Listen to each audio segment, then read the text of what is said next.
après un mois de guerre froide pour sa maîtresse, mon mari l'a amenée à un méga banquet. Soudain, mon beau-père l'a giflé, ta femme vient de retirer 2 milliards. Nous sommes ruinés, espèce de bâtard.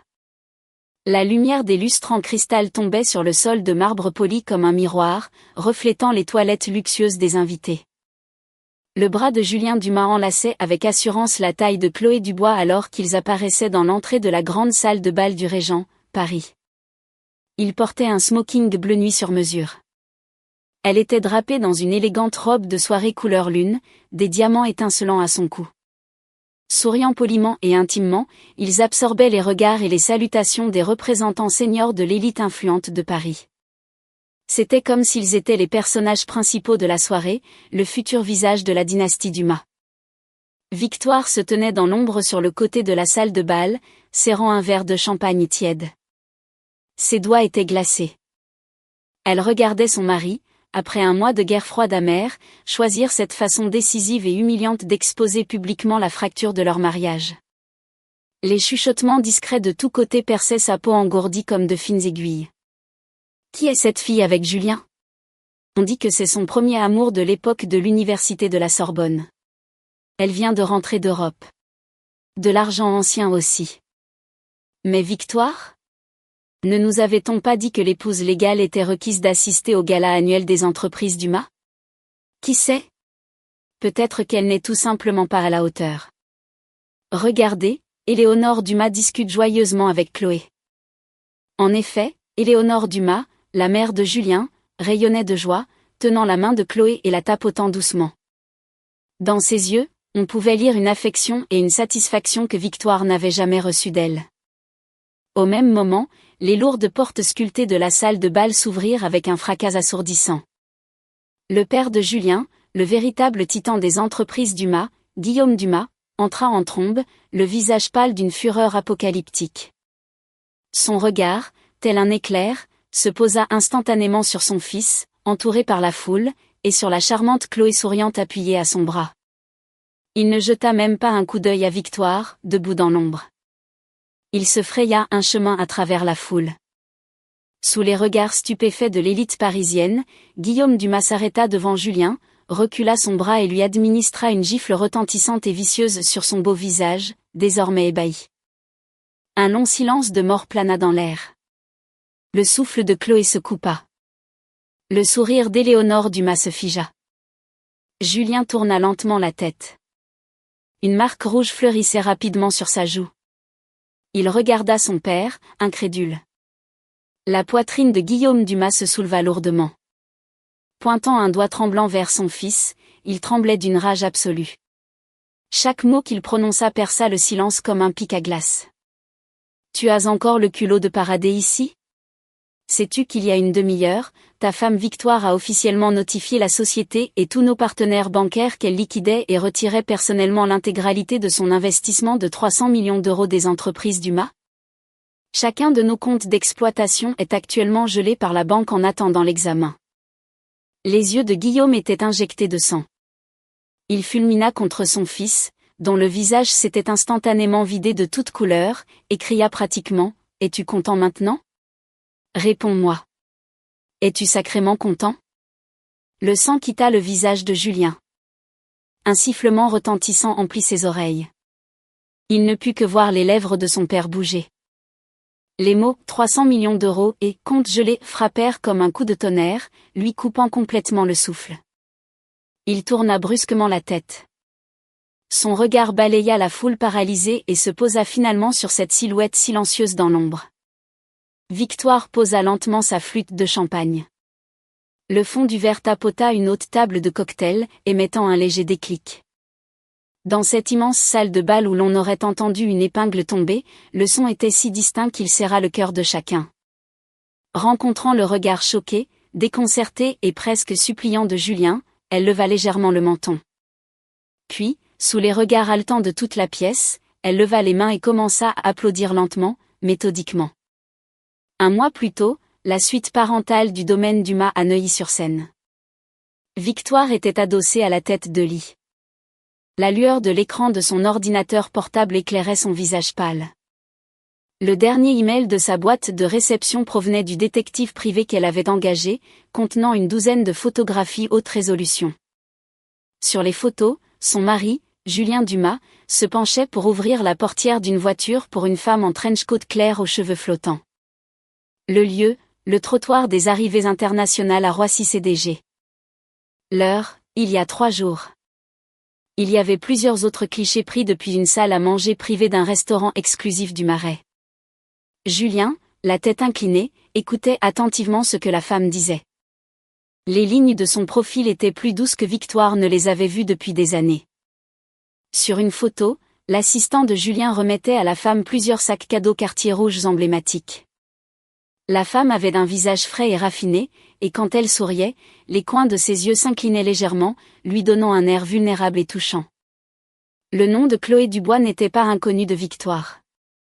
Le premier amour de Julien à l'époque de la Sorbonne. L'idéal universellement reconnu. Après l'obtention de son diplôme, Chloé avait déménagé à l'étranger, épousé un riche expatrié, puis divorcé. Maintenant, elle était de retour en France. L'email contenait un bref rapport. Sujet, Chloé Dubois est arrivée à Paris il y a 3 jours. Monsieur Julien Dumas l'a personnellement rencontrée à l'aéroport. Plusieurs réunions ont eu lieu depuis. Elle réside actuellement dans une suite exécutive à l'hôtel Plaza Athénée. La facture est couverte par l'assistant exécutif de Monsieur Dumas. Aucune preuve directe d'intimité physique pour l'instant, mais la relation dépasse clairement les limites des vieux amis. Victoire ferma l'email et son ordinateur portable. La chambre était spacieuse, décorée dans le style froid et minimaliste que Julien appréciait. Cher, mais dépourvu de chaleur, tout comme leur mariage de 3 ans. Des pas résonnèrent devant la porte, confiants et familiers. Julien ouvrit la porte et entra. Il portait le léger parfum de Bourbon cher et un parfum de femme doux et inconnu. Desserrant sa cravate de soie, il regarda Victoire, habituellement, en fronçant les sourcils. « Tu es encore réveillée, à m'attendre ? » ?»« Oui. » La voix de Victoire était parfaitement calme. Les mouvements de Julien vacillèrent. Il sembla légèrement surpris. Au cours du dernier mois, la communication entre eux avait diminué jusqu'à presque rien. Habituellement, à son retour, Victoire était soit endormie, soit dans son bureau, travaillant sur ses portefeuilles d'investissement. Que s'est-il passé ? Il se dirigea vers le dressing et retira sa veste de costume. Chloé est de retour, dit Victoire directement sans préambule. La colonne vertébrale de Julien se raidit pendant une fraction de seconde, mais il retrouva immédiatement son calme. Une note subtile de condescendance entra dans son ton. Oui, je sais. Elle vient de rentrer en ville. Elle ne connaît plus personne ici. En tant qu'ancien ami d'université, je l'aide juste un peu. Comment as-tu su ? J'ai vu les photos. Victoire sortit du lit, marcha jusqu'à la porte du dressing et s'appuya contre le cadre.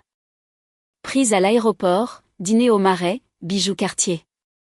Le PDG des entreprises Dumas a un sacré niveau pour aider ses anciens amis d'université. Julien se retourna.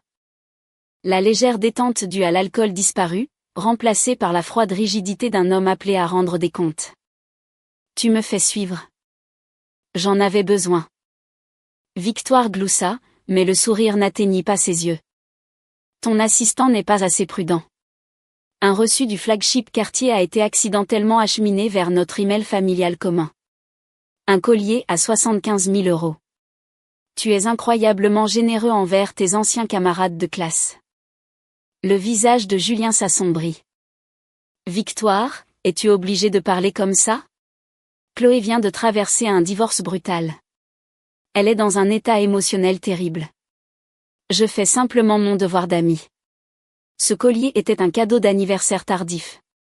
Cela ne signifie rien. Cela ne signifie rien. Victoire répéta ces mots et hocha la tête. Alors, ensuite, tu vas lui donner un poste dans l'entreprise ou commencer à l'emmener au gala où tu as besoin d'un +1 ? Julien s'étouffa avec sa prédiction étrangement précise. Ses yeux s'éloignèrent, mais son ton devint encore plus dur. Même si je le fais. Et alors, Victoire ? Regarde-toi. À part fixer tes rapports d'investissement toute la journée, t'es-tu jamais soucié de moi en tant que mari? T'es-tu déjà soucié de ce dont la famille Dumas a besoin? Chloé est compréhensive. Elle a une réputation impeccable dans nos cercles. Si je sors avec elle, au moins, je ne serai pas embarrassée. Cette dernière phrase, comme une aiguille glacée, perça de manière inattendue la partie la plus douce du cœur de Victoire. Soudain, elle trouva cela hilarant. Pendant 3 ans de mariage, elle avait mis sa propre carrière florissante en pause. En consacrant la grande majorité de son énergie et l'immense capital apporté par la fiducie de sa propre famille aux entreprises Dumas, elle avait aidé la famille Dumas à survivre à 2 graves crises de liquidité, cimentant la position de Julien dans l'entreprise. Elle avait appris à naviguer dans les politiques complexes de la haute société, essayant d'être la belle-fille parfaite sous le regard hypercritique d'Éléonore Dumas. Et au final, aux yeux de Julien, elle n'était qu'une femme qui ne savait lire que des tableaux, quelqu'un qui l'embarrassait en société. Pendant ce temps, le premier amour qui venait de revenir en ville et avait reçu un cadeau de 75 000 € était l'idéal compréhensif d'une bonne famille et non une source d'embarras. Alors, Victoire entendit sa propre voix, sonnant anormalement calme, même un peu détachée. « Tu penses que je t'embarrasse, Julien ?» Julien sembla réaliser qu'il avait franchi une ligne, mais sa fierté ne lui permit pas de reculer. Au lieu de cela, il détourna le regard et dit sèchement, « Ce n'est pas ce que je voulais dire. Mais tu dois vraiment changer ton attitude. Le gala annuel de l'entreprise approche. Nous l'organisons nous-mêmes au Ritz cette année. Les personnes les plus influentes de la bourse et de l'immobilier parisien seront là. Mère veut que tu te prépares correctement et que tu ne fasses aucune erreur. » Mère veut, Victoire saisit le point principal. « Et que veux-tu? Avec qui comptes-tu te présenter? Avec moi ou avec ton ancienne camarade de classe compréhensive ?» Julien la fixa du regard. Son regard était un mélange d'irritation et de vulnérabilité d'être exposé. Mais finalement, il fut remplacé par la détermination d'un homme qui sentait qu'il n'avait rien à perdre. « Victoire, ne fais pas de crise d'hystérie. Ce gala concerne l'image de la famille Dumas. Chloé a vécu en Europe pendant des années. Elle a une vision du monde large. Elle se tient avec grâce. Elle est plus appropriée. » Bon à savoir, Victoire l'interrompit. Elle ne voulait plus rien entendre. Une douleur sourde palpitait dans sa poitrine, mais elle était dominée par un sentiment de certitude glaciale. Il s'avéra que cette guerre froide d'un mois n'était pas seulement lui l'ignorant pour la punir de son inattention. Il préparait le retour de Chloé, jetant les bases pour remplacer sa femme insuffisante. Et ce gala était censé être son premier pas, sa première apparition publique avec elle. Julien. Victoire le regarda, les dernières étincelles de chaleur dans ses yeux s'éteignant. Nous devons parler. Parler de quoi? Julien retira impatiemment sa cravate. Divorce. Le mot fut prononcé clairement et froidement, sans la moindre note d'hystérie ou d'agitation. Julien fut pris de court comme s'il n'avait pas bien entendu. Que as-tu dit? J'ai dit divorce. Victoire répéta. Elle se tourna et marcha vers le lit. Du tiroir de sa table de nuit, elle sortit un document pré-préparé. Ceci est un projet d'accord de divorce rédigé par mon avocat. Examine-le. S'il n'y a pas d'objection, nous pouvons déposer immédiatement. Julien était complètement déconcerté. Il avait imaginé que Victoire pleurerait, ferait une crise, irait se plaindre à sa mère, ou peut-être ferait des menaces en l'air. Il savait que Victoire avait des capitaux liés à l'entreprise, mais il n'avait aucune idée du montant exact. Il n'aimait jamais se plonger dans les détails financiers. C'était le domaine de son père et de Victoire. Il considérait son argent injecté dans la société comme de l'argent de la famille Dumas. Maintenant, il n'avait jamais imaginé qu'elle serait aussi calme. Jetant un accord de divorce directement sur la table, il s'empara du document et le parcourut. Les conditions de partage des actifs étaient claires. Victoire exigeait le partage des biens matrimoniaux et listait méticuleusement ses investissements personnels dans les entreprises Dumas, ainsi que les parts de capital et les dettes convertibles correspondantes, exigeant un rachat complet à la valeur marchande actuelle. Quand Julien vit la longue série de zéros après le montant total de l'investissement, son œil tressaillit. Il savait que Victoire était riche. Sa famille était influente et elle-même avait un instinct d'investissement redoutable. Mais il ne s'attendait pas à ce qu'au cours de ces 3 années, l'argent qu'elle avait systématiquement injecté dans les entreprises d'Uma atteigne un chiffre aussi astronomique. « Toi, qu'est-ce que c'est que ça ?» Il leva les yeux vers le visage serein de Victoire. Pour la première fois, il sentit une lueur de panique, mais surtout de la colère d'être défié. « Victoire, es-tu sérieuse ? Pour une affaire aussi triviale, tu veux divorcer et tu veux retirer tes investissements ? Sais-tu seulement que la société lance plusieurs projets de développement phares en ce moment ? Sais-tu à quel point nos capitaux d'exploitation sont serrés ? Retirer tes fonds maintenant est un coup de poignard dans le dos à la famille Dumas. Pour une affaire triviale, Victoire répéta doucement. Ressentant l'absurdité de la situation, elle sourit amèrement. Ta première apparition publique avec une autre femme, la positionnant pour prendre la place de ta femme légale, est une affaire triviale à tes yeux. Alors, qu'est-ce qui est important pour toi ? Attendre que tu l'installes dans notre maison et que tu me forces à l'appeler ma belle-sœur ? Quel genre de non-sens tu racontes ? Le visage de Julien devint rouge. Je ne voulais pas dire ça. Je pensais juste qu'elle était plus appropriée pour cet événement spécifique, Victoire.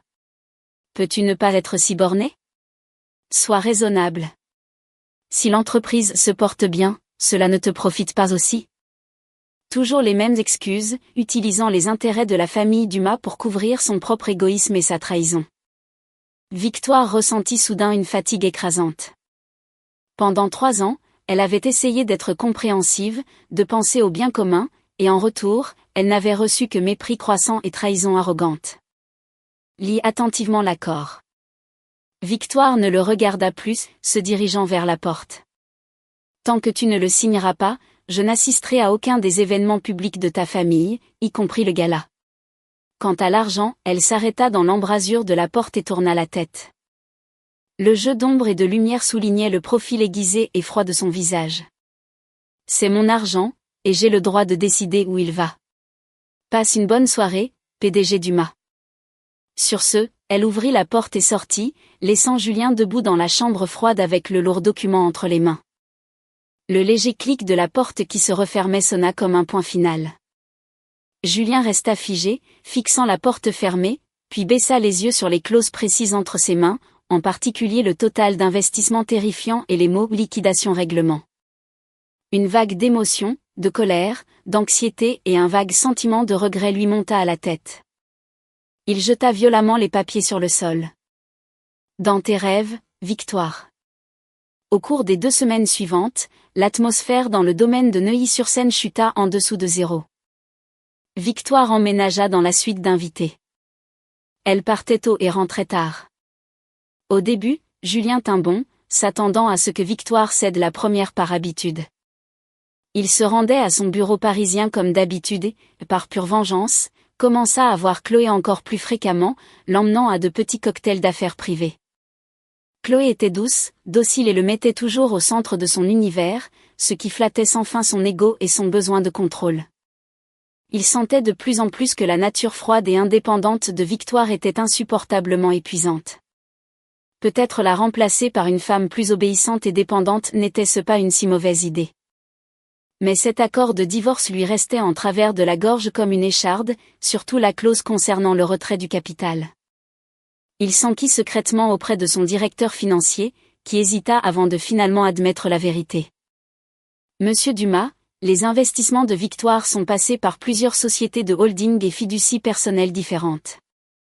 Les conditions sont complexes, mais si elle exige un retrait anticipé, conformément aux clauses, cela exercera une pression catastrophique sur la trésorerie à court terme de la société.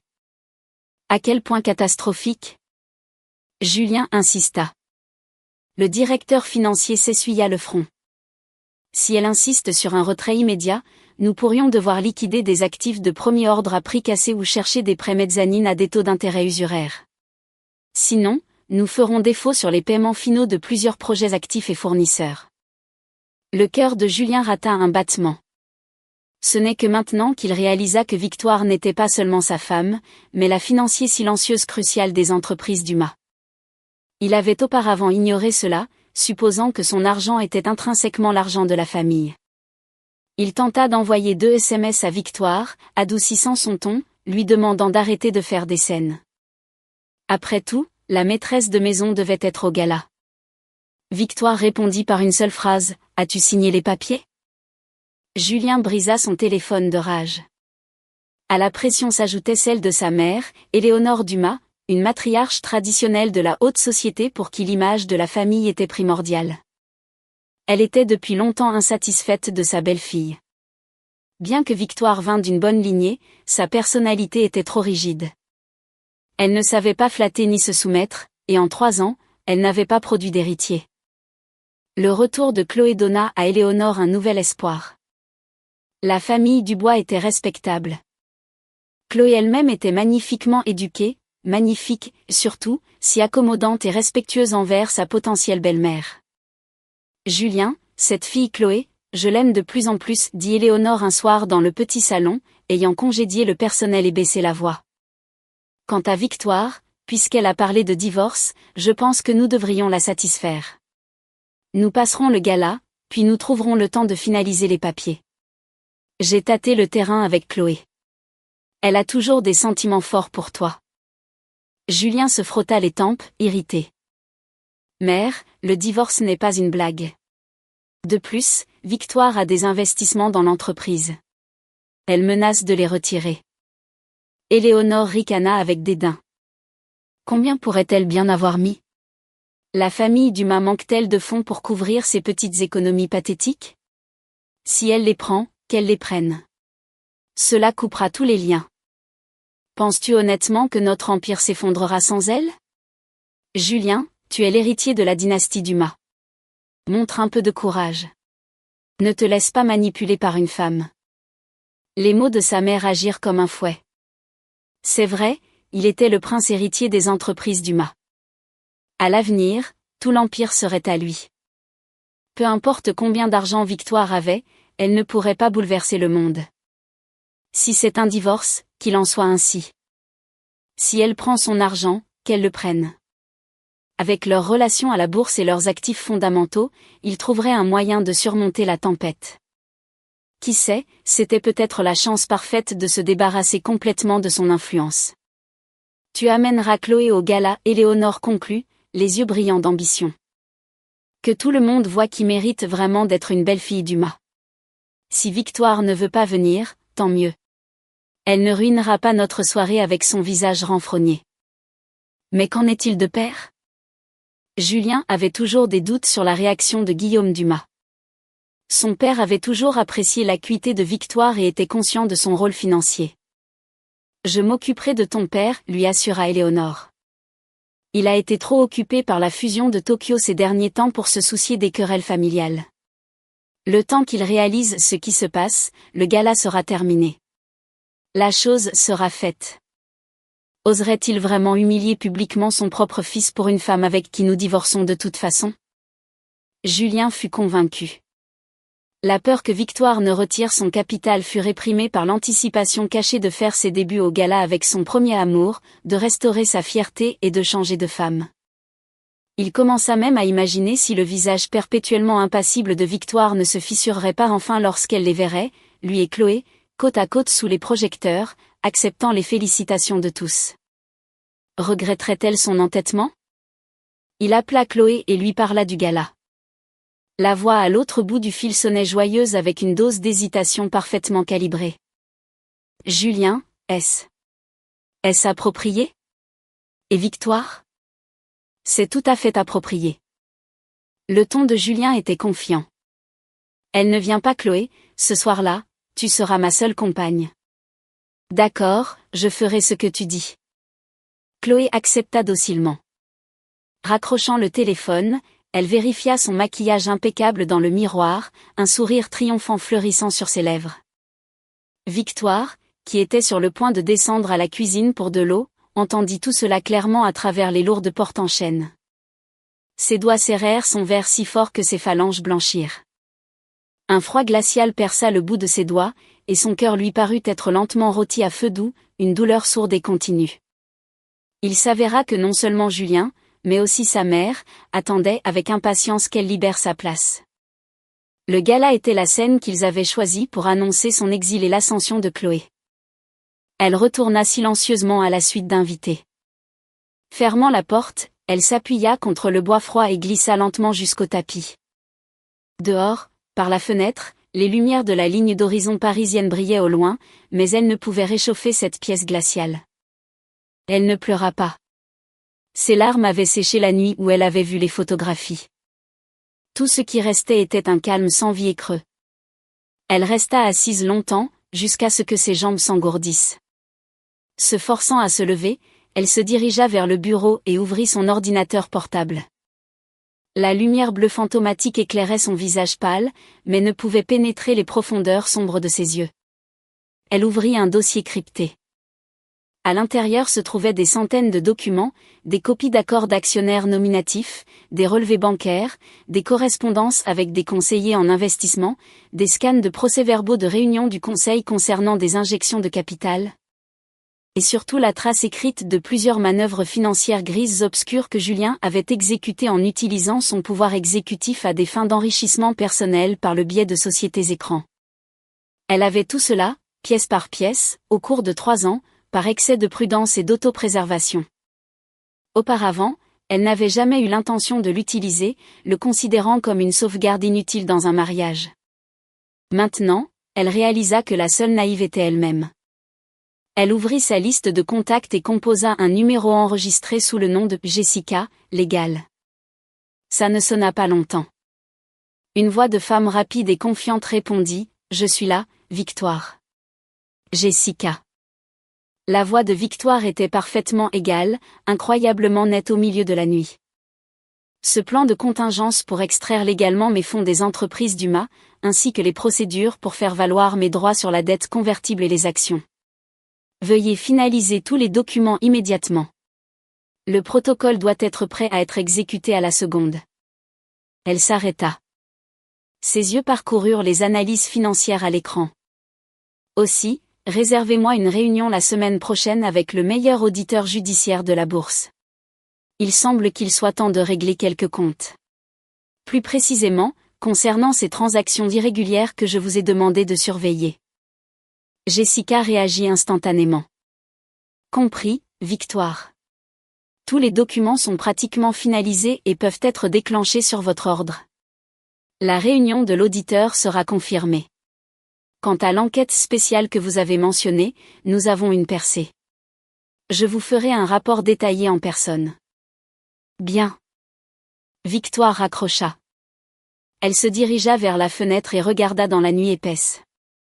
Au loin, sur le ciel sombre, le logo lumineux du siège des entreprises d'UMA au centre de Paris brillait intensément. C'était un endroit où elle avait englouti une quantité incalculable d'énergie et de capital.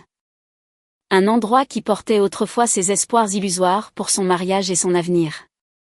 Maintenant, il était temps de tout reprendre avec les intérêts. Non seulement l'argent, mais sa dignité. Reprendre la sincérité et les sacrifices piétinés des 3 dernières années. Le gala. Parfait.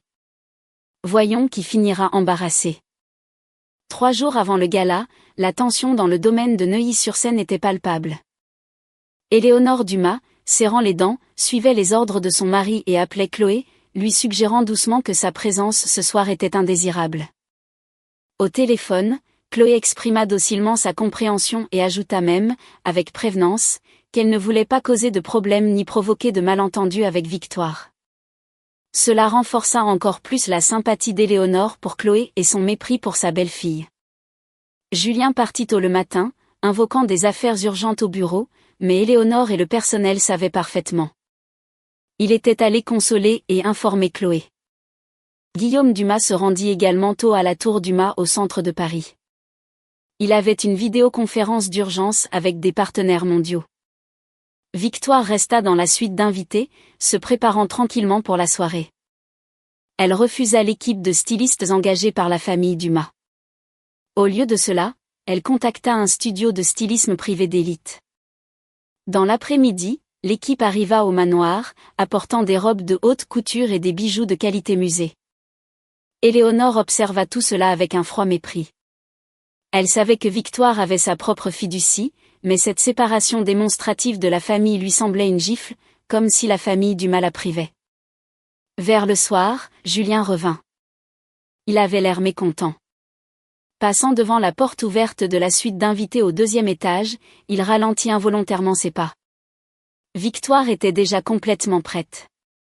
Elle avait choisi une robe minimaliste en velours noir longue jusqu'au sol, avec une coupe sévère et aucun détail superflu. Seule une fine ceinture avec une boucle en diamant accentuait sa taille fine. Ses cheveux étaient tirés en un chignon lisse et brillant, exposant son long cou et ses clavicules élégantes. 2 puces de diamants impeccables scintillaient à ses oreilles. Son maquillage était discret, attirant toute l'attention sur son regard froid et tranquille. Pas de luxe ostentatoire, pas de tentative désespérée de surpasser qui que ce soit. Pourtant, cette élégance retenue projetait une aura qu'il était impossible d'ignorer. Quelque chose d'étrange se tordit dans la poitrine de Julien. Cette Victoire était entièrement différente de la femme de sa mémoire récente.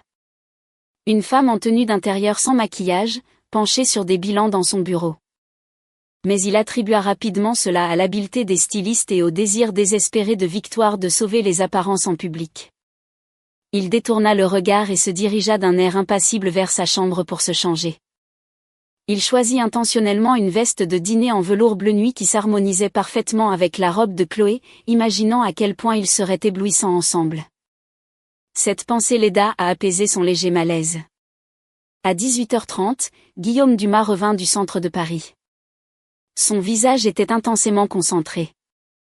Manifestement, il avait rencontré quelques complications au travail. Jetant un coup d'œil à Julien et Victoire qui attendaient dans le foyer, il ne dit rien, se contentant d'un lourd « Allons-y. Nous ne devrions pas être en retard ». La Maybach rallongée glissa vers Paris. L'atmosphère à l'intérieur de la voiture était suffocante. Personne ne prononça un mot. Victoire était assise calmement près de la fenêtre, regardant la ligne d'horizon floue de Paris. Sa pochette reposait sur ses genoux. Ses doigts pouvaient sentir le contour rigide du document caché à l'intérieur. Julien était distrait, vérifiant constamment son téléphone. Il attendait un SMS de Chloé. Selon leur plan secret, Chloé devait accidentellement rencontrer un vieil ami de la famille, un titan de la bourse, également invité au gala, et entrer dans la salle de bal sous son aile. Puis, devant tout le monde, Julien feindrait l'impuissance et la présenterait comme une ancienne camarade de classe et une partenaire d'entreprise cruciale. Que pourrait faire Victoire? Même si son père était furieux, il ne ferait jamais de scène en public. La voiture s'arrêta devant le Ritz Paris sur la place Vendôme. Un tapis rouge s'étendait de l'entrée jusqu'à la grande salle de bal. Les lumières aveuglantes des flashs des paparazzi clignotaient près de l'entrée. Bien que ce fût un événement d'entreprise privée, plusieurs médias financiers fidèles avaient la permission de filmer à l'extérieur. Julien sortit le premier, par habitude, tendit la main pour aider Victoire. Victoire fit semblant de ne pas remarquer, soulevant l'ourlet de sa robe, elle sortit avec grâce, sans même l'attendre, et marcha directement vers Guillaume et Éléonore. La main de Julien resta en l'air. Son visage s'assombrit instantanément. Voyant cela, Éléonore bouillonna de rage, sifflant à son mari, « Regarde là.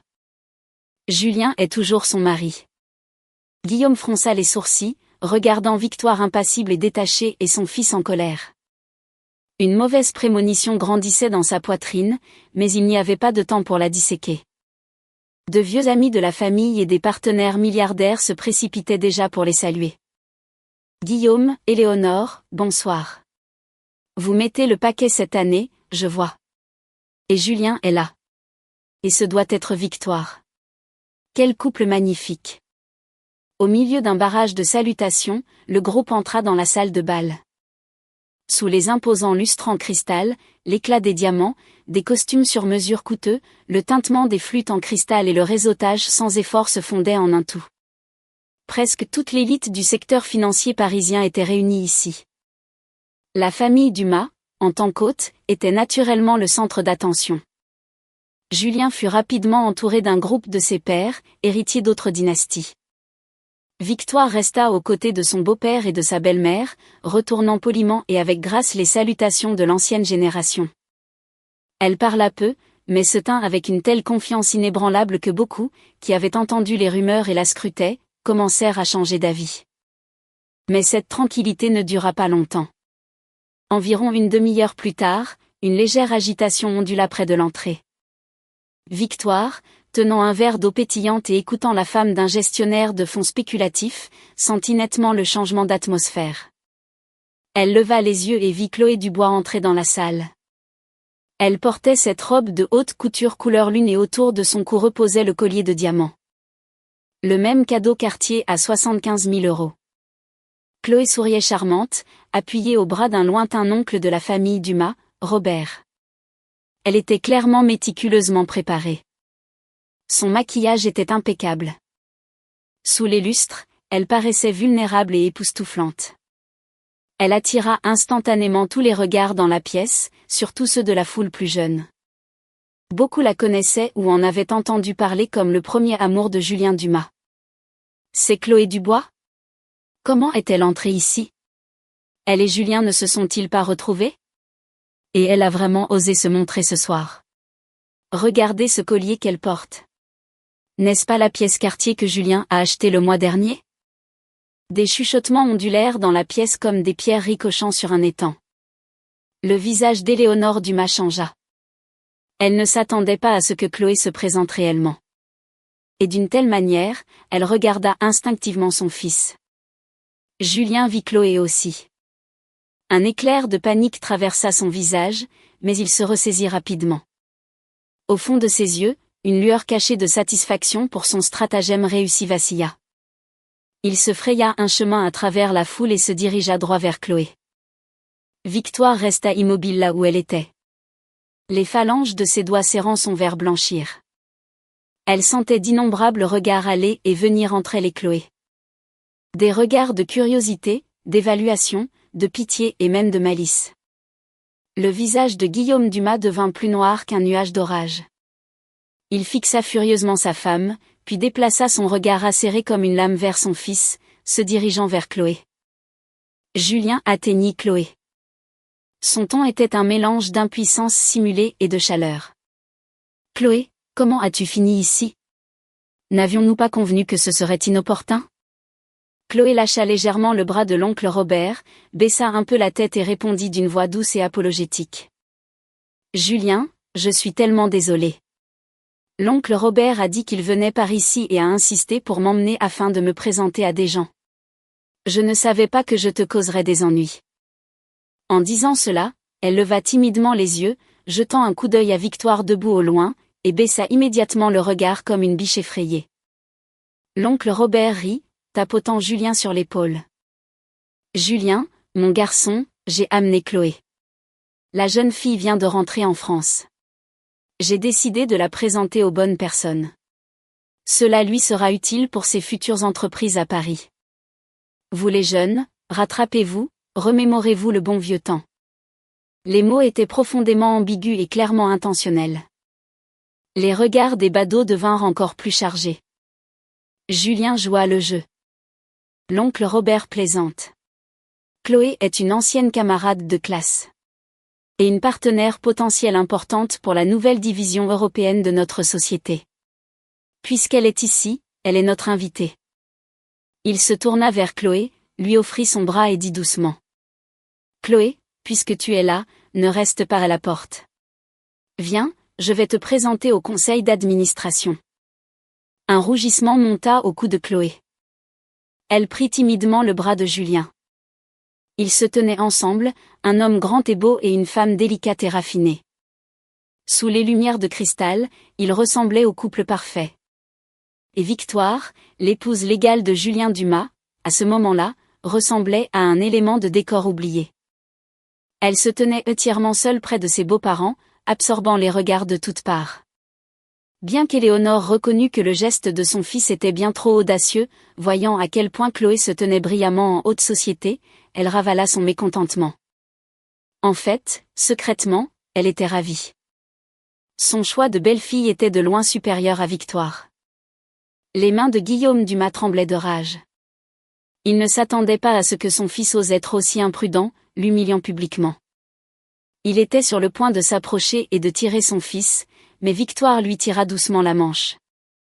Elle fit un signe de tête à peine perceptible. Ses yeux étaient d'un calme terrifiant. Il y avait même une trace de légère pitié. Guillaume fut stupéfait. À ce moment-là, Julien et Chloé s'approchèrent d'eux. Le visage de Julien portait un mélange de défi et d'une volonté de franchir le Rubicon. Il regarda Victoire droit dans les yeux. « Papa, maman » commença Julien à voix haute, s'assurant que tout le monde à proximité puisse entendre. « Voici Chloé Dubois, ma camarade de l'Université de la Sorbonne et la représentante d'un portefeuille immobilier européen majeur que notre société courtise actuellement. Chloé, voici mes parents. » Chloé fit immédiatement un signe de tête respectueux et poli. « Bonsoir, monsieur Dumas. »« Bonsoir, madame Dumas. » Puis elle se tourna vers Victoire. Son sourire était impeccable, mais une provocation et une condescendance à peine détectables se glissèrent dans son regard. « Victoire, il y a longtemps. Tu es ravissante ce soir. » Victoire la regarda et esquissa soudain un léger sourire. Le sourire était si pâle que Julien et Chloé ressentirent tous deux une étrange chute dans leur estomac. « Chloé !» La voix de Victoire était calme, pas forte, mais elle portait. « En effet. Longtemps. On dit que tu viens de rentrer en France et que tu représentes déjà un portefeuille majeur pour les entreprises Dumas. Ça doit être un travail très exigeant. » Elle s'arrêta. Son regard tomba sur le collier de diamants autour du cou de Chloé. Puis elle déplaça lentement ses yeux vers le visage tendu de Julien. « Est-ce que pour discuter affaires, il est strictement nécessaire d'offrir des cadeaux d'anniversaire aussi chers ? Le PDG des entreprises Dumas est incroyablement généreux avec ses partenaires. » Ces mots, comme une goutte d'eau tombant dans l'huile bouillante, brisèrent instantanément le silence autour d'eux. Tout le monde comprit le sens caché. Ce n'était pas la jalousie d'une femme éconduite. C'était un interrogatoire public concernant la légalité des actions corporatives d'un mari et la vraie nature de ce partenaire. Le visage de Julien s'enflamma instantanément de rage et d'humiliation. « Victoire, quel genre de non-sens tu racontes ? C'est une relation d'affaires standard et une amitié personnelle. » « Une relation d'affaires standard », Victoire répéta. Et la température de ses yeux chuta à zéro absolu. Il ne restait qu'une acuité glaciale. « Julien, dois-je te rappeler les politiques de conformité d'entreprise du groupe Dumas concernant les transactions financières avec des parties liées et des partenaires potentiels qui dépassent les limites des cadeaux d'entreprise standard ? Ou dois-je demander au service de conformité de l'AMF de mener un audit judiciaire de tes comptes de dépenses exécutives au cours du dernier trimestre ? » Les pupilles de Julien se contractèrent violemment. Il ne s'attendait pas à ce que Victoire invoque publiquement les réglementations internes de conformité d'entreprise. Comment savait-elle cela ? Quand avait-elle étudié la charte de la société ? Le visage de Chloé pâlit également. Elle ne s'attendait pas à ce que Victoire frappe aussi directement et impitoyablement. Éléonore Dumas paniqua. Elle fit un pas en avant, baissant la voix, siffla avec venin.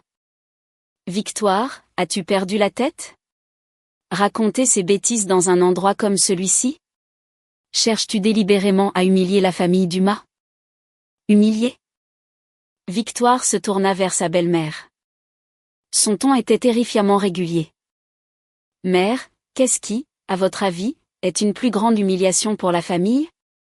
Moi qui évoque les politiques de conformité d'entreprise hors de propos, ou votre fils qui parade ouvertement au bras d'une autre femme au gala annuel de la famille, ignorant complètement son épouse légale ? » Vous, Éléonore halta d'indignation.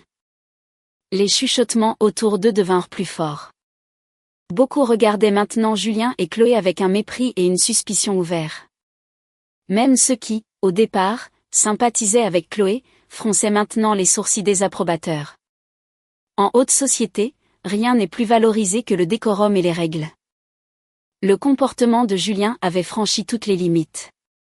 C'était une gifle, non seulement à la famille Dumas, mais à tous les invités présents qui respectaient les normes matrimoniales et corporatives. Guillaume Dumas devint blanc. Sa poitrine se souleva. Il fixa son fils du regard, sifflant à travers les dents serrées. Julien, viens ici tout de suite. Julien était acculé. Il réalisa qu'il était allé trop loin et avait donné une arme à Victoire, mais il ne pouvait plus reculer. S'il reculait, il perdrait tout. Il serra les dents, ignora le regard furieux de son père et serra encore plus fort la main de Chloé. Redressant le dos, il regarda Victoire avec la haine nue d'un homme qui n'a plus rien à perdre. Victoire, arrête de jouer la sainte vertueuse. Chloé et moi sommes complètement innocents. Mais toi, pendant le dernier mois, tout ce que tu as fait, c'est faire des crises, demander le divorce et menacer de retirer ton argent. As-tu encore du respect pour cette famille, pour moi en tant que ton mari? Ce soir est une si merveilleuse soirée, et tu essaies délibérément de tout gâcher pour tout le monde. Il tenta de retourner le récit, rejetant la faute entièrement sur Victoire. Au bon moment, Chloé laissa tomber une larme. Elle se mordit la lèvre et resta silencieuse, l'air de retenir une immense souffrance, ce qui fit paraître Victoire encore plus agressive et dérangée aux yeux de quelques-uns. L'humeur de la foule vacilla légèrement. Certains chuchotaient que si Julien avait tort, Victoire, en tant que femme faisant une scène publique, manquait de classe. Victoire regarda ce couple parfaitement synchronisé, le dégoût non dissimulé dans les yeux de Julien, Éléonore souhaitant que sa belle-fille disparaisse sous terre, et les regards calculateurs de la foule. Soudain, tout lui parut absurde à l'extrême. 3 ans de ses sacrifices, de sa patience et de ses compromis avaient culminé en une humiliation publique. Elle était dépeinte comme la femme hystérique qui gâchait la fête. Bien, c'est encore mieux. Maintenant, je peux jeter les derniers restes ridicules d'hésitation.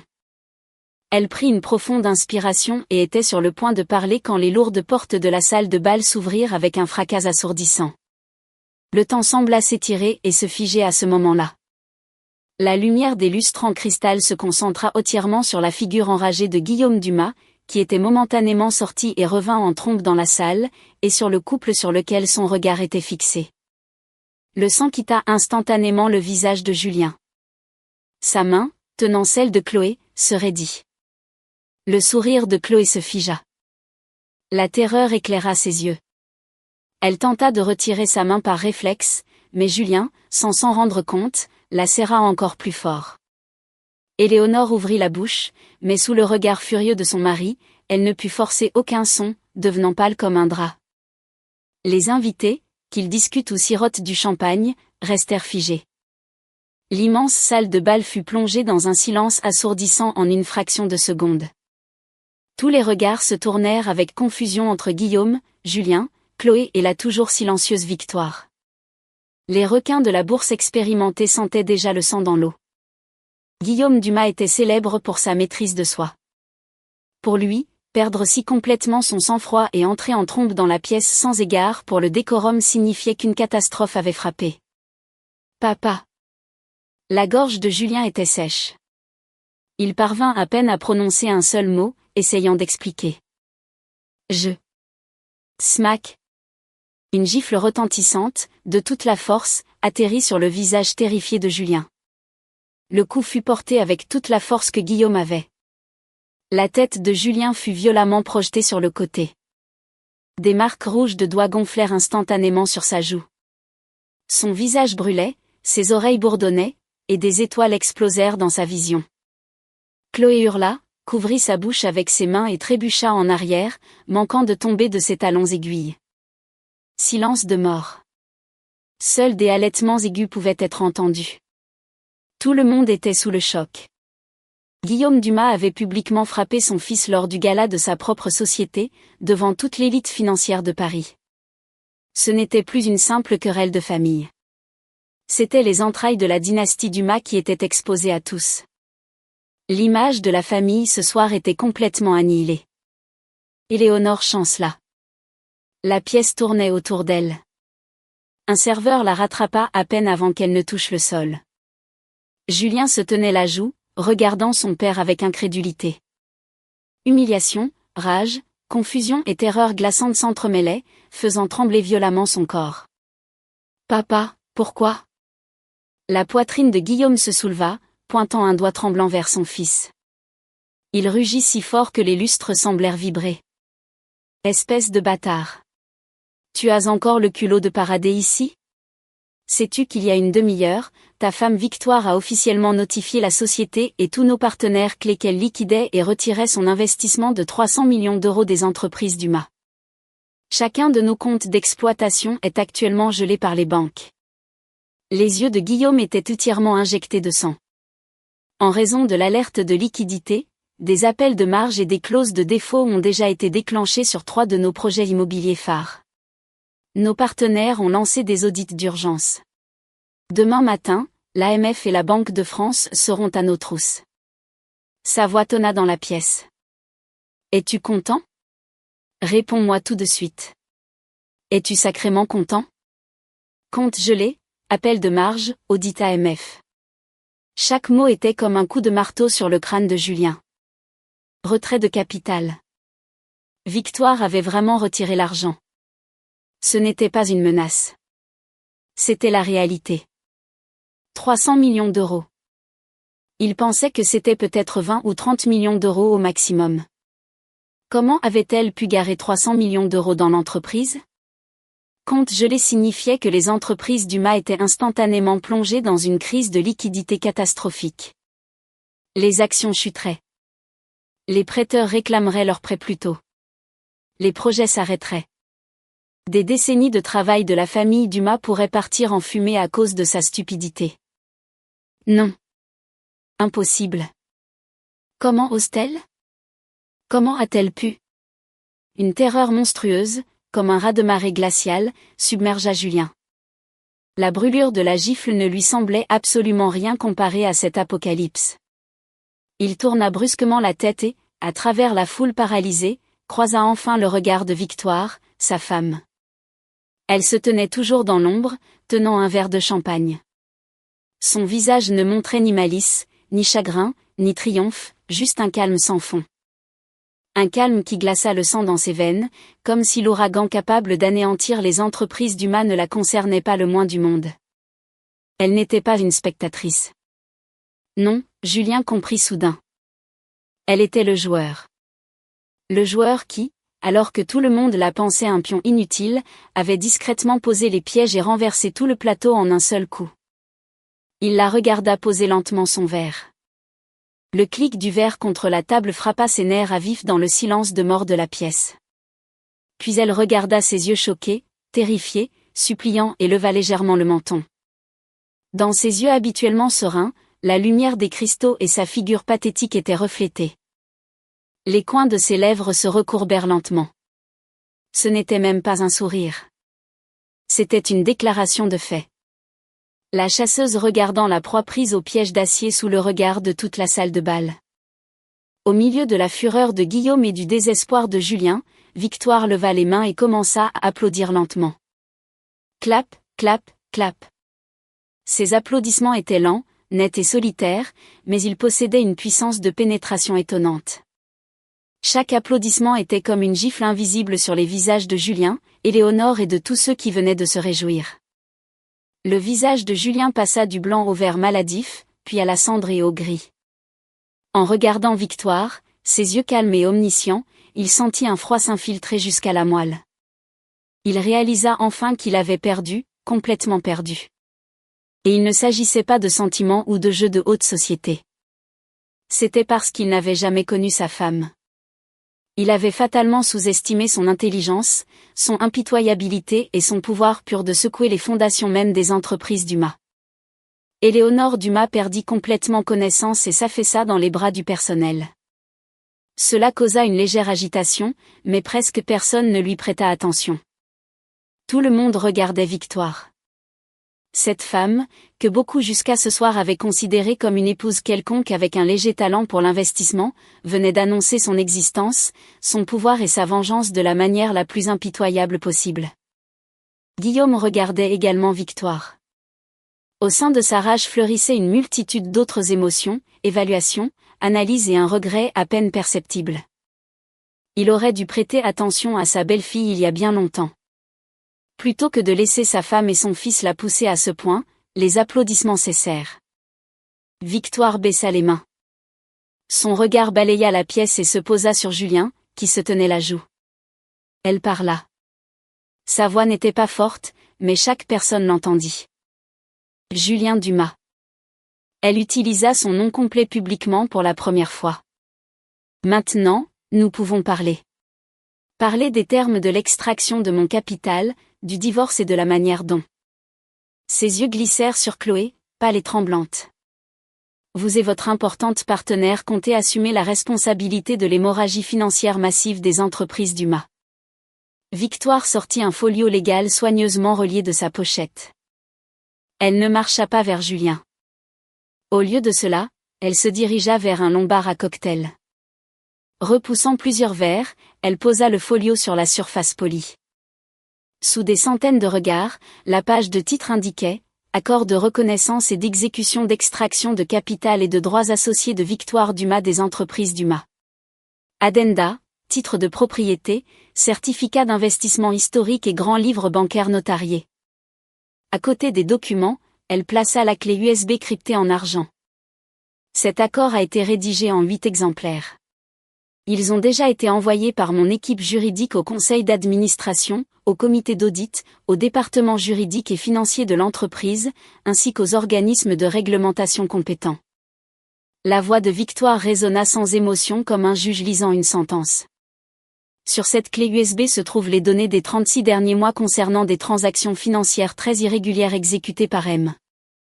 Dumas en utilisant son autorité exécutive par le biais de sociétés écrans, gonflant artificiellement les métriques, ainsi qu'un rapport judiciaire préliminaire sur des détournements de fonds présumés. Les originaux et la chaîne de garde complète ont été scellés par mon cabinet d'audit. Elle leva les yeux vers Julien. Le visage de son mari n'était plus seulement pâle. Il était blanc comme du papier. Ses pupilles étaient fixes. Puis Victoire regarda Guillaume, paralysé. Monsieur le Président, Monsieur le PDG. Nous pouvons maintenant commencer la réconciliation. Le dernier fil de la raison dans le cerveau de Julien se brisa. L'accord, la clé USB, le détournement, les sociétés écrans. Elle n'avait pas seulement retiré ses investissements. Elle avait monté un dossier fédéral contre lui. Quand avait-elle eu le temps ? Une terreur gigantesque s'empara de son cœur d'une poigne de fer. Il regarda son père par réflexe. Le visage de Guillaume passa d'enragé à terriblement sombre. En tant que prédateur chevronné de la bourse, il savait exactement ce que ces deux éléments sur la table signifiaient. Un échec et mat. Le retrait des fonds était un coup économique fatal. Mais le matériel de chantage était ce qui traînerait Julien et potentiellement toute la société dans un bourbier d'actes d'accusation fédéraux et d'une ruine réputationnelle catastrophique. Guillaume se tourna vers son fils. Ses yeux ne contenaient que de l'extrême déception, de la froideur et une peur qu'il ne voulait même pas s'avouer. Julien. La voix de Guillaume était terriblement basse. Est-ce vrai ? Non, elle me monte un coup. Julien bondit comme un chat échaudé. Sa voix craqua en un hurlement. Victoire, pour obtenir un avantage pour le divorce, tu as falsifié des preuves. Tu mens. Victoire se contenta de lever un sourcil, sans même se soucier de le regarder. Elle regarda quelques hommes plus âgés dans la foule dont les visages étaient sombres. C'étaient les administrateurs indépendants des entreprises Dumas. Des vétérans très respectés de la bourse, proches de la famille. Messieurs, Arthur. Le ton de Victoire était respectueux mais inflexible. Les documents sur cette clé ont passé la vérification préliminaire par mon équipe judiciaire. Certains flux de trésorerie ne correspondent clairement pas aux contrats et aux factures. L'écart total dépasse les 10 millions d'euros. Tous les relevés bancaires, les scans de contrats et les communications sont conservés. Si le conseil d'administration le juge nécessaire, mon équipe remettra la chaîne de preuves complète au comité d'audit. Ou nous pourrons simplement la remettre directement aux autorités fédérales. 10 millions d'euros de détournement. Une autre bombe explosa. Les visages des directeurs changèrent. Si Victoire disait la vérité, ce n'était plus un différend familial. C'était une fraude d'entreprise et une violation massive du devoir fiduciaire, un crime fédéral. Si cela était prouvé, Julien ne perdrait pas seulement l'Empire. Il irait en prison fédérale et les actions du groupe Dumas s'effondreraient à zéro. Tais-toi. Julien paniqua. Il se précipita pour saisir la clé USB et les papiers. Mais un jeune homme en costume impeccable, qui se tenait discrètement derrière Victoire tout ce temps, fit un pas en avant et la bloqua. C'était un avocat de l'équipe de Jessica. Vous êtes tous de connivence. Vous voulez détruire la famille Dumas, papa? Ne la crois pas. Elle est folle. Julien. Guillaume Dumas aboya. Sa voix portait une profonde lassitude et un chagrin profond. Il regarda ce fils frénétique et irresponsable, et le compara à la froide, chirurgicalement précise Victoire. La disparité était monumentale. Guillaume se dirigea vers la table. Il ne toucha pas la clé USB, mais il saisit le projet d'accord d'extraction et le parcourut rapidement. Plus il lisait, plus il devenait pâle. Ses doigts tremblaient. L'accord était étanche, logique, mortel. Il détaillait les 17 tranches d'investissement réalisées par Victoire au cours des 3 années de mariage, totalisant exactement 300 millions d'euros, acheminés par des achats d'actions, des obligations convertibles et des financements mezzanines. Les annexes listaient chaque virement bancaire et numéro de document. De plus, le contrat stipulait clairement qu'en tant qu'actionnaire privilégié en cas de manquement grave aux devoirs fiduciaires de la part des dirigeants contrôlants, Victoire possédait le droit d'exiger un rachat immédiat et intégral de ses actions et de sa dette dans les 10 jours ouvrables. Sinon, des clauses pénales astronomiques s'activeraient, lui accordant le droit de liquider des actifs corporatifs mis en gage. Le moment de la notification était aujourd'hui à 16 heures. La vision de Guillaume s'obscurcit. Il connaissait ces clauses. Il les avait personnellement acceptées il y a des années pour garantir ces injections de capital si cruciales. Il pensait que Victoire était de la famille et que ces clauses n'étaient qu'une formalité pour ses gestionnaires de fiducie. Et maintenant, ce revolver chargé était pointé directement sur la tête de la famille Dumas. Joint à l'accord se trouvait une copie de l'avis légal envoyé à leurs partenaires bancaires concernant les risques de liquidité. Cela expliquait le gel rapide des comptes. C'était une manœuvre en tenaille parfaitement légale. La société n'avait pas 300 millions d'euros de liquidité. Un défaut signifiait une vente forcée de biens immobiliers de premier ordre à Paris. C'était la fin des entreprises Dumas. La pression était si intense que le vieil homme eut le vertige. Il s'appuya sur le bord d'une chaise. Levant les yeux, il fixa Victoire avec une expression incroyablement complexe. Victoire, est-il strictement nécessaire d'agir avec une telle cruauté? La famille Dumas a été bonne avec toi, Julien. Il a juste fait une stupide erreur. Vous êtes mari et femme. Ne pouvons-nous pas négocier cela en privé? Pourquoi forcer la destruction mutuelle pour l'amusement du public? Ces mots portaient une légère touche de supplication. La pièce était silencieuse. Tout le monde attendait la réponse de Victoire. Victoire regarda son beau-père vieillissant. Quelque chose remua dans sa poitrine. En toute honnêteté, Guillaume était le seul à l'avoir traité avec respect. Mais ce n'était pas suffisant. Papa, elle utilisa toujours l'adresse, mais son ton était détaché. Celui qui a rendu la situation cruelle n'est pas moi. C'est Julien et la famille Dumas. Vous m'avez acculé. Elle balaya la pièce du regard. Il y a un mois, j'ai découvert que mon mari avait ravivé une relation avec son premier amour, lui achetant des bijoux à 75 000 euros, l'emmenant à des rendez-vous. J'ai posé une simple question et j'ai été accueilli par une guerre froide et du gaslighting. J'ai demandé le divorce et j'ai reçu l'humiliation. Aujourd'hui, au gala de l'entreprise familiale, alors que je suis toujours son épouse légale, il amène ouvertement une autre femme, essayant de forcer tout le monde à accepter son statut, faisant de moi la risée. Et ma belle-mère non seulement a fermé les yeux, mais elle l'a célébré. La voix de Victoire était limpide. Elle frappa le cœur de tous ceux qui écoutaient. Quand j'ai essayé de défendre ma dignité fondamentale, j'ai été accusée d'être hystérique et d'essayer d'humilier la famille. Alors, je veux vous demander à tous. Le regard de Victoire revint sur Guillaume. Un sourire glacial jouait sur ses lèvres. Être une belle-fille Dumas signifie-t-il tolérer l'infidélité? Accepter un mari qui fait entrer sa maîtresse dans la maison, souriant pendant que vous êtes publiquement humilié. Est-ce cela que l'on considère comme la protection de l'image de la famille? Si c'est le cas, je ne veux pas de cette image, même si vous me payez. Mon capital est le fondement laissé par mes parents et la richesse que j'ai bâtie moi-même. Il n'est pas destiné à boucher les trous de votre entreprise, et il n'est certainement pas destiné à financer mon mari et sa maîtresse. Jusqu'à aujourd'hui, je vous ai donné une chance. Je vous ai prévenu. Vous avez choisi de piétiner les derniers restes de décence vous-même. Par conséquent, Victoire leva le menton, son regard coupant comme un scalpel. Pas de négociation, seulement l'exécution.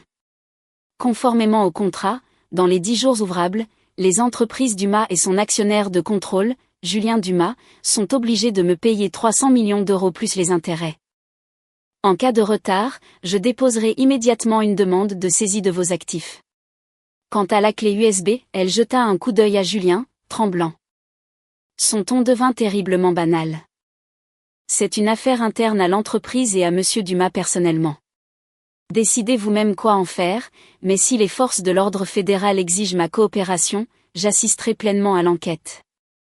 Mes conditions sont simples. Premièrement, divorce immédiat et partage des actifs. Deuxièmement, paiement intégral de mes investissements dans les délais. Troisièmement, à partir de ce moment, nos chemins divergent à jamais. Sur ce, elle fit un signe de tête à son avocat. Le jeune homme rangea rapidement les documents. Victoire souleva l'ourlet de sa robe pour quitter cette pièce suffocante. Victoire! Julien laissa échapper un hurlement rauque et désespéré. Tu ne peux pas partir. Explique-toi. Cette preuve est fausse. Victoire ne s'arrêta pas. Victoire! Chloé tenta d'intervenir, les larmes coulant sur son visage, mais Julien la repoussa violemment. Elle trébucha et tomba piteusement sur le sol. Victoire était déjà au porte-camp, derrière elle, vint la voix fatiguée, âgée mais décisive de Guillaume Dumas. Victoire. Oui. Victoire s'arrêta sans se retourner. La famille Dumas trouvera l'argent dans 10 jours, prononça Guillaume. Nous ne contesterons pas le divorce. La famille Dumas paiera pour les erreurs de Julien, mais... La voix de Guillaume devint brusquement impitoyable. Entreprise Dumas ne doit pas tomber. Des décennies de travail ne peuvent être détruites à cause d'un fils sans valeur. Il se tourna vers Julien, qui était par terre, puis regarda Chloé, tremblante, dont le mascara coulait. Il n'y avait plus une goutte de chaleur dans ses yeux. Julien, à partir de demain, tu n'es plus PDG des entreprises Dumas, et tu n'occupes aucune position exécutive dans cette entreprise. Tous tes titres sont retirés par le conseil d'administration. Tous les actifs et actions à ton nom sont gelés pour couvrir le déficit que tu as créé pour payer Victoire. Sors de la famille Dumas jusqu'à ce que cela soit résolu. Je ne veux pas voir ton visage. Quant à toi, le regard glacial de Guillaume tomba sur Chloé. Quitte immédiatement tous les hôtels appartenant à notre entreprise. Et à partir de ce jour, quiconque à Paris osera faire affaire avec elle me répondra personnellement. Les dernières phrases furent prononcées pour que toute la pièce les entende. C'était une manœuvre classique de la bourse. Amputer le membre infecté pour sauver l'organisme. Sacrifier le fils idiot et la maîtresse pour préserver l'empire. Julien était pétrifié. Chloé s'évanouit, que ce soit réel ou mis en scène. Personne ne prit la peine de vérifier. La pièce était silencieuse, stupéfaite par la succession de rebondissements et la pure impitoyabilité de Guillaume Dumas. Victoire se tenait près des portes, le dos tourné à tout cela. Elle entendit le verdict de Guillaume et les gémissements de Julien. Puis elle ouvrit les lourdes portes sculptées. Le couloir était calme, l'éclairage doux. À l'intérieur restait un champ de bataille. Sans se retourner, elle s'éloigna. Le bruit de ses talons résonnait dans le couloir, net et confiant, comme annonçant la fin d'une ère et l'aube tranquille d'une autre. Victoire ne quitta pas immédiatement l'hôtel. Elle s'assit dans un coin tranquille d'un salon exécutif privé aux étages supérieurs du Ritz. Bientôt, son avocate principale, Jessica, apparut avec une assistante. Victoire, la situation dans la salle de bal est sous le contrôle de nos gens, commença Jessica d'un ton calme et professionnel. Guillaume Dumas a publiquement destitué Julien de toutes ses fonctions. Les administrateurs indépendants et la vieille garde tiennent une réunion d'urgence en ce moment. La sécurité a escorté Julien à l'extérieur. Il est sous le choc. Le personnel de l'hôtel a emmené Chloé Dubois à l'hôpital. On dit que c'est une grave crise de panique. Éléonore Dumas a été ramenée à Neuilly-sur-Seine. Quant à la presse, les journalistes n'ont pas été autorisés à entrer, mais les rumeurs ont déjà fuité. Héritier Dumas pris avec sa maîtresse, la femme retire 300 millions d'euros, Julien Dumas viré. Ça fait le buzz sur Twitter financier. Nous avons préparé un communiqué de presse officiel en votre nom. Juste les faits concernant le retrait de capital et le dépôt de demande de divorce. Zéro émotion. Victoire hocha la tête et prit une gorgée de thé chaud qu'un serveur avait apporté. Quelle est la probabilité que les Dumas puissent trouver 300 millions d'euros en 10 jours, demanda-t-elle. Jessica ajusta ses lunettes. Extrêmement faible. Selon nos informations, leur liquidité ne dépasse pas 150 millions d'euros, et cela inclut les effets de commerce à court terme. Payer plus de 300 millions d'euros immédiatement n'est possible qu'en vendant à la sauvette des propriétés clés à Paris ou en obtenant un prêt relais à des taux d'usurier. Dans tous les cas, c'est un coup dévastateur pour l'entreprise. La promesse de Guillaume Dumas n'était qu'une tactique pour éviter le gel immédiat des comptes. Il vous contactera bientôt pour vous proposer un plan de paiement ou un échange dette contre capital. Capital ? Victoire haussa légèrement un sourcil. Oui, très probablement, il vous offrira des actions lui appartenant personnellement ou à la holding Dumas.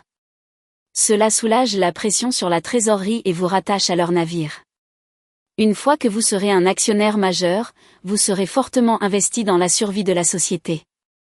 Victoire resta silencieuse un instant, regardant la ligne d'horizon scintillante de Paris. Autrefois, elle avait sincèrement voulu que l'entreprise réussisse parce que c'était l'héritage de son mari. Mais maintenant, les actions sont négociables, mais seulement à un rabais important. J'exigerai des droits d'actionnaire complets, y compris un siège votant au conseil d'administration, dit Victoire, posant sa tasse avec détermination. Pas de plan de paiement échelonné pour l'argent. Tout strictement selon le contrat. 10 jours ouvrables. S'il manque d'un seul centime, nous déclenchons une procédure de faillite. Dites à Guillaume Dumas que je ne les achève que par respect pour le passé. Il ne devrait pas tester ma patience.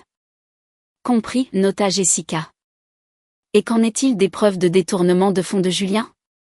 Remettez-les au comité d'audit du conseil d'administration, répondit Victoire sèchement. Laissez-les s'en débrouiller. Qu'ils veuillent balayer l'affaire sous le tapis ou purger leur rang, c'est le choix de Guillaume, mais prévenez-les. Si je ne suis pas satisfaite du résultat, je remettrai ces dossiers directement au procureur fédéral. Clair ? De plus, selon vos instructions, nous avons effectué une vérification des antécédents des contacts de Chloé Dubois. Elle communiquait en effet avec des concurrents des entreprises Dumas, divulguant des données non critiques mais très sensibles dans l'espoir de les utiliser comme levier. Un sourire glacial apparut sur les lèvres de Victoire. Chloé s'est avérée ne pas être si simple après tout. Elle est revenue pour les ressources de la famille Dumas. Gardez ça au chaud. Nous transmettrons ces informations aux bonnes personnes quand ce sera nécessaire, dit Victoire. Par exemple, aux parents que Julien a écartés de la fiducie ou aux dirigeants mécontents. Parfois, il est plus propre d'utiliser les mains d'un autre. Le téléphone de Victoire vibra. Un long SMS d'un numéro non enregistré. Vic, c'est Julien. Je sais que j'ai eu tort. J'ai fait une terrible erreur, cette Chloé m'a séduit. Elle ne me laissait pas tranquille. Tu es la seule dans mon cœur. Je t'en supplie. Donne-moi une autre chance. Ne prends pas l'argent. Ne me divorce pas. Mon père m'a chassée. Je n'ai plus rien. Pour l'amour de nos 3 ans de mariage, sauve-moi. Je ne peux pas vivre sans toi et sans l'entreprise. Je couperai tous les liens avec elle. Je n'aimerai que toi. Je t'en supplie. Le texte était erratique, empreint de désespoir. Victoire le lut sans la moindre émotion sur son visage. Elle pouvait imaginer Julien se cachant dans un coin en ce moment, tapant ceci avec des mains tremblantes. Ce n'était pas du repentir. C'était la terreur animale pure de perdre sa richesse et son statut de prince Dumas. Elle ne prit pas la peine de répondre. Elle bloqua simplement le numéro, puis en composa un autre. Jean, c'est moi. Emballe toutes mes affaires personnelles du domaine de Neuilly-sur-Seine et emmène-les à mon nouvel appartement. Oui, le Pentouze sur l'avenue Montaigne. Chaque épingle. Et dans ma chambre, dans le tiroir du bas de la table de nuit, il y a un coffre-fort. Le code est la date d'anniversaire de ma mère. Les documents et les bijoux de ma mère y sont. Va les chercher personnellement et apporte-les au bureau de Jessica.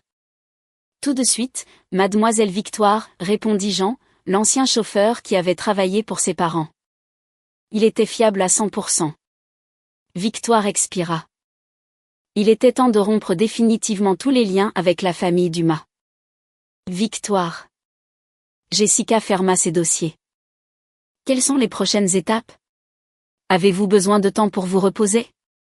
Victoire secoua la tête. Son regard s'éclaircit. Se reposer? Non, c'est tout le contraire. Les eaux autour des entreprises Dumas sont troubles en ce moment. C'est le moment idéal pour pêcher. Je vous demande de vous intéresser à plusieurs fournisseurs Dumas qui sont actuellement confrontés à des problèmes de trésorerie en raison de cette crise de liquidité, en particulier cette start-up de technologie de batteries avancées. Commencez les négociations. Offrez un prix légèrement supérieur au marché, mais agissez vite et discrètement. L'admiration éclaira les yeux de Jessica. Avec le capital que vous extrayez, plus les actions potentielles, nous pouvons construire un empire autonome. Un avenir immense vous attend en dehors de l'ombre Dumas. Victoire sourit. Peu importe son immensité. Ce qui compte, c'est que je détienne toutes les clés maintenant. Elle se dirigea vers la fenêtre et regarda Paris.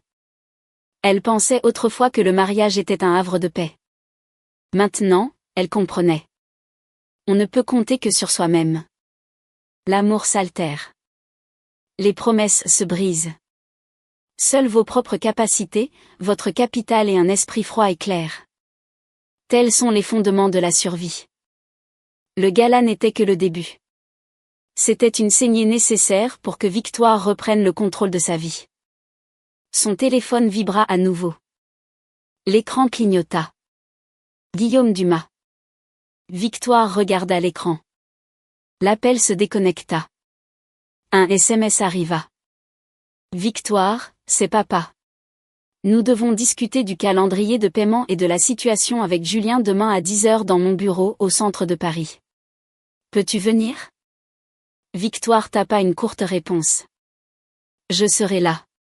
Allons-y, dit-elle à Jessica. Reposez-vous cette nuit. Demain, nous mènerons une dure bataille. Le lendemain matin à 9h50, Victoire entra dans le hall de la Tour Dumas au centre de Paris. Elle portait un tailleur pantalon beige impeccable. Ses cheveux étaient tirés en un chignon bas, avec un maquillage léger et une couleur de lèvres audacieuse rafraîchissant son visage. À la main, elle tenait un élégant porte-documents en cuir. Jessica marchait un demi-pas derrière elle. Des journalistes étaient déjà postés à l'entrée, mais la sécurité les repoussait. Mademoiselle Dumas, comment commentez-vous le scandale d'hier soir? Le retrait de 300 millions d'euros est-il vrai? Victoire marcha droit devant elle, ignorant les questions. Jessica esquissa un sourire professionnel, répétant, pas de commentaire. Veuillez attendre le communiqué de presse officiel. À l'étage exécutif, la secrétaire de Guillaume les salua avec une révérence frisant la peur. Mademoiselle Dumas, Guillaume vous attend. La porte du bureau d'angle s'ouvrit. Guillaume se tenait près de la fenêtre du sol au plafond, regardant le ciel gris de Paris. En une seule nuit, le titan tout-puissant avait considérablement vieilli. Entendant des pas, il se retourna. Il n'y avait personne d'autre dans le bureau. Asseyez-vous, Victoire, dit-il d'une voix rauque. Victoire s'assit sur le canapé en cuir, à l'aise. Jessica s'assit à côté d'elle, sortant un bloc-notes juridique. Guillaume n'a pas fait d'objection à ce qui s'est passé hier. La famille Dumas s'excuse. L'excuse sonna lourdement. Victoire hocha légèrement la tête, l'acceptant, mais resta silencieuse. 300 millions d'euros. La société est actuellement confrontée à de graves contraintes de liquidité. Guillaume alla droit au but. Tout payer en 10 jours est impossible. Cela paralysera l'entreprise. Les projets s'arrêteront. Les banques rappelleront les prêts. Si la société s'effondre, vos investissements brûleront avec elle. Par conséquent, Victoire demanda calmement. Je veux proposer une alternative. Guillaume poussa un dossier vers elle. Voici 15% du capital des entreprises Dumas détenues par moi personnellement et par notre holding. À la valorisation actuelle, cela représente environ 144 millions d'euros. Je veux compenser 144 millions d'euros de la dette avec ces actions. Les 156 millions d'euros restants, nous les paierons sur 6 mois en 3 versements. Taux d'intérêt, taux préférentiel plus 20%. De plus, Guillaume la regarda dans les yeux. Je veux que tu rejoignes le conseil d'administration en tant qu'administrateur indépendant. Tu as un instinct d'une acuité incroyable. L'entreprise a besoin de 109. Les conditions étaient incroyablement généreuses. Elle résolvait la crise de liquidité et faisait de Victoire une figure très influente dans l'entreprise. Victoire parcourut rapidement le document, puis le mit de côté. Guillaume, commença-t-elle. Merci pour la proposition, mais j'ai quelques contre-propositions. Premièrement, j'accepte de prendre les actions, mais je ne valorise pas les 15% à la capitalisation boursière d'hier. Le titre s'effondrera aujourd'hui. Je les prends à 20% de décote, ce qui signifie qu'il couvre 115 millions d'euros de la dette. L'œil de Guillaume tressaillit. Une décote de 20%? Brutal. Mais il resta silencieux, sachant que le titre subirait en effet un coup massif aujourd'hui. Deuxièmement, 6 mois, c'est trop long. Mon argent a une valeur temps. Je veux les 185 millions d'euros restants payés en 3 mois en 2 versements à 15% d'intérêt annualisé. C'est non négociable. 3 mois et 15% d'intérêt. Cela frôlait l'usure. Le visage de Guillaume se tordit. Troisièmement, poursuivit Victoire, agissant comme si elle ne remarquait pas sa réaction. Je rejoindrai le conseil, mais je ne veux pas d'un rôle cérémoniel. J'exige le poste de présidente du comité d'investissement stratégique avec droit de veto. De plus, mon équipe d'auditeurs et d'avocats s'intégrera à la société pour surveiller les paiements et pour aider le comité d'audit à enquêter sur toutes les sociétés écrans de Julien. Cette dernière demande fut le coup de grâce. Avoir son équipe à l'intérieur de l'entreprise signifiait que Victoire aurait des yeux et des oreilles partout, et participer à l'enquête lui donnait le couteau directement sur la gorge de la famille Dumas.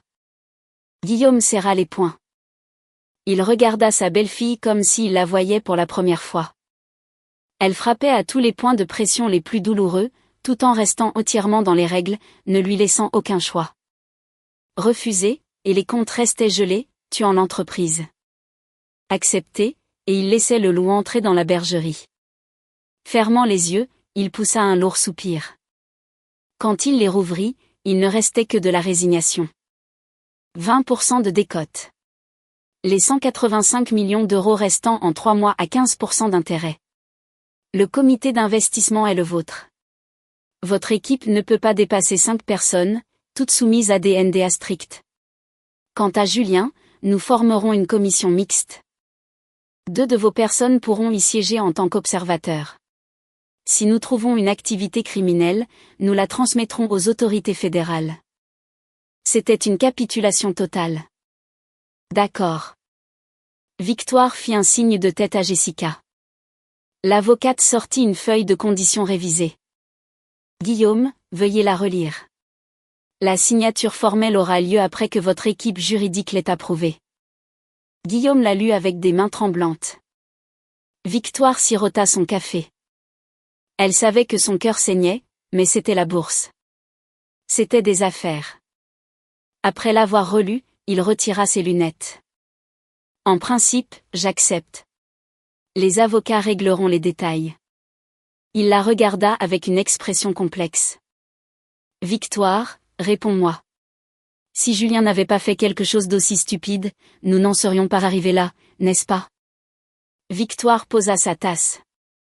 Guillaume, l'histoire ne fait pas d'hypothèse. Julien a choisi son chemin. La famille l'a tacitement soutenu. J'ai simplement décidé que je n'allais plus suivre le même chemin avec vous. Le résultat dépendait de la façon dont vous me traitiez. En ce moment, ce résultat n'est pas le meilleur pour la société, mais ce n'est certainement pas le pire. Guillaume se tut. Il comprit l'implication. S'il avait riposté, cela aurait été une annihilation absolue. Alors que Victoire partait, Guillaume l'appela. La mère de Julien est à l'hôpital avec une hypertension sévère. Elle a dit des choses qu'elle n'aurait pas dû. Ne garde pas cette colère. La famille Dumas te sera éternellement redevable. Prends soin de toi et transmets à Éléonore mes vœux de prompt rétablissement. Victoire sortit. 3 mois plus tard, beaucoup de choses s'étaient passées dans les cercles d'élite de Paris. L'action du groupe Dumas avait chuté, mais après l'annonce d'un nouvel investisseur stratégique et la liquidation de plusieurs actifs non essentiels, elle s'était stabilisée. Julien Dumas disparut. La rumeur disait que l'enquête interne avait découvert près de 10 millions d'euros de détournement de fonds. Guillaume Dumas n'avait pas livré son fils au FBI, mais il l'avait forcé à rembourser chaque centime, vidant ses fiducies et le privant officiellement de ses droits d'héritage. Julien quitta Paris pour une destination inconnue. Chloé Dubois disparut sans laisser de traces. Sa société Écran fut dissoute et elle aurait déménagé quelque part au fin fond d'une ville de province en désindustrialisation. Éléonore Dumas rentra chez elle mais vieillit rapidement et cessa complètement d'apparaître aux événements mondains. Et Victoire acheva triomphalement sa transformation. Le divorce fut prononcé en un temps record. Julien n'osa pas le contester. Les biens furent partagés. L'accord d'extraction de capital fut exécuté sans faille. Guillaume Dumas lui transféra 15% du capital de la holding et les 185 millions d'euros restants furent virés sur ses comptes précisément à temps. Désormais, Victoire était l'une des 5 principaux actionnaires des entreprises Dumas, présidente du comité stratégique, et avait réussi à intégrer ses loyalistes dans la structure de l'entreprise. Elle ne s'ingérait pas dans les opérations quotidiennes, mais elle contrôlait étroitement la macrostratégie. Son professionnalisme glacial commandait un respect absolu, même des anciens dirigeants. Son objectif principal, cependant, était sa propre création, Victoire Capital. Son fonds de capital investissement acquérait activement des actifs dans les technologies de pointe, la métèche et les marchés de consommation émergents. Ce soir-là, dans le penthouse d'un hôtel de luxe surplombant le jardin des Tuileries et la ligne d'horizon de Paris, un gala privé était organisé pour célébrer le lancement officiel de Victoire Capital. Seuls les acteurs essentiels, partenaires, investisseurs importants et quelques journalistes financiers de confiance étaient présents. Victoire, vêtue d'une robe de soie couleur acier, travaillait élégamment avec ses invités. Un journaliste d'un grand quotidien financier l'approcha avec un sourire.